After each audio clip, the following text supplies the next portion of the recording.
Hello friends, myself Dr. Rajesh Kumar Patel, consultant cardiologist at Perfect Heart Centre Lucknow. दोस्तों, हम सभी जानते हैं कि हमारे भोजन से प्राप्त हुए ग्लूकोज को कोशिकाओं के अंदर पहुंचाने के लिए इंसुलिन नामक हार्मोन की ज़रूरत पड़ती है। इंसुलिन कोशिकाओं के सेल सरफेस पे मौजूद ग्लूकोज के एंट्री गेट की चाबी की तरह काम करता है।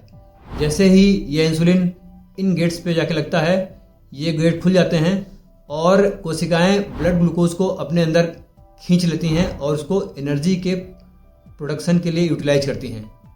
परंतु जब भी किसी व्यक्ति में शुगर की शुरुआत होती है तो उसको शुरुआत में इंसुलिन रेसिस्टेंस होता है। इंसुलिन रेसिस्टेंस का मतलब है कि उसके ब्लड में इंसुलिन का स्तर काफ़ी बढ़ा हुआ है, परंतु कोशिकाएं इंसुलिन के लिए रेसिस्टेंट हैं। कोशिकाएं इंसुलिन के आर्डर को मानने से इनकार कर रही हैं और इंसुलिन का स्तर हाई होने के बावजूद भी ये कोशिकाएं अपने ग्लूकोज के एंट्री गेट को नहीं खोल रही हैं। इसकी वजह से शुगर की बीमारी की शुरुआत होने लगती है। परंतु जब शुगर की बीमारी को कई साल हो जाते हैं, उस कंडीशन में शरीर में इंसुलिन हार्मोन की कमी होने लगती है और कई बार हम ये देखते हैं कि उसकी ब्लड ग्लूकोज को मैनेज करने के लिए अलग से इंसुलिन के इंजेक्शन भी लगाए जाते हैं।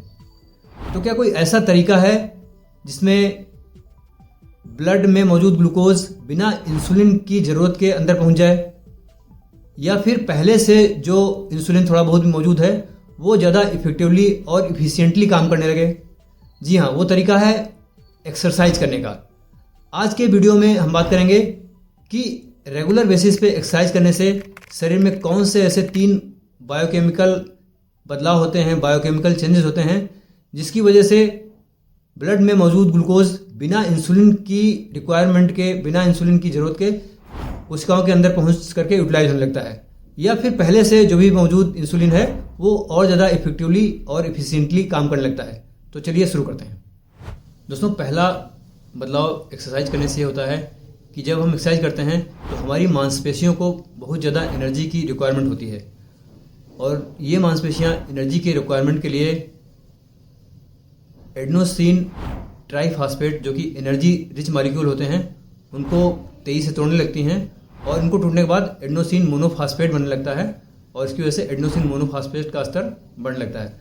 दूसरा, कोशिकाओं के स्मूथ कंट्रैक्शन के लिए कैल्शियम की रिक्वायरमेंट होती है, ज़्यादा मात्रा में कैल्शियम की रिक्वायरमेंट होती है, जो कि सार्कोप्लाज्मिक रेटिकुलम से रिलीज होता है।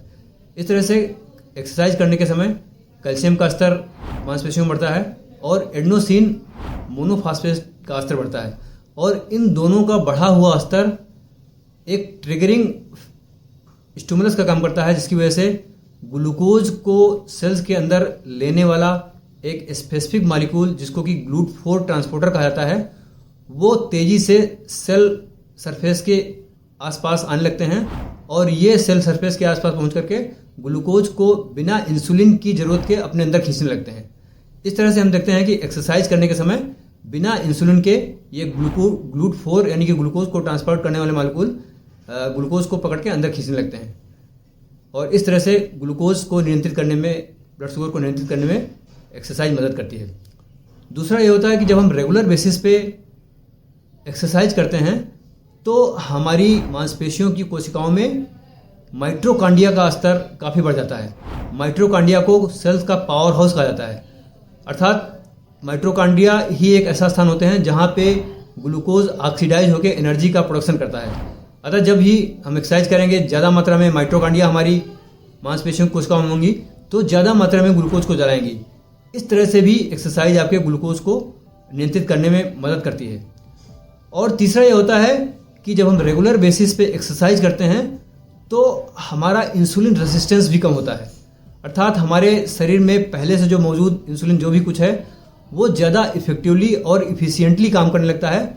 इसकी वजह से भी हमारे ब्लड में मौजूद ग्लूकोज आसानी से उसके गेट, सेल्स के एंट्री गेट खुल जाते हैं, क्योंकि अब इंसुलिन के लिए वो सेंसिटिव हो गई हैं और इसकी वजह से भी ब्लड ग्लूकोज एक्सरसाइज करने से बहुत तेज़ी से नियंत्रित होने लगता है।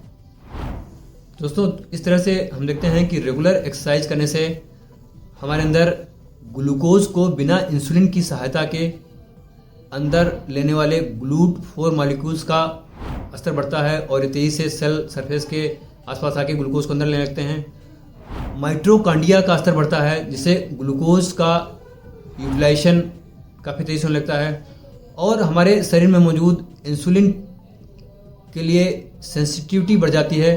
कोशिकाएं इंसुलिन के लिए ज़्यादा सेंसिटिव हो जाती हैं, उनके आर्डर को आसानी से मानने लगती हैं, इंसुलिन और इफेक्टिवली और इफिशिएंटली काम करने लगता है।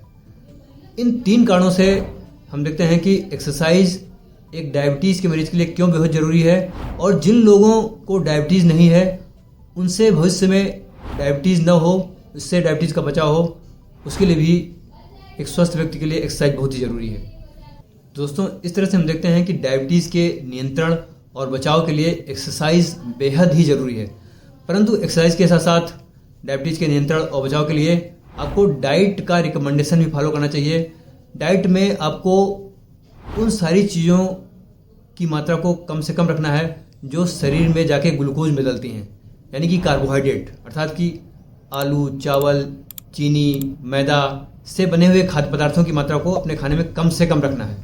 दोस्तों, कार्बोहाइड्रेट यानी कि आलू, चावल, चीनी, मैदे को हम कैसे आसानी से बहुत कम कर सकते हैं, उसकी मात्रा को अपने भोजन में काफ़ी कम कर सकते हैं, उसके लिए हमें 25% रूल ऑफ ईटिंग अपनाना चाहिए। इसके लिए आप हमारे इस वाले वीडियो की सहायता ले सकते हैं। Thanks for watching this video.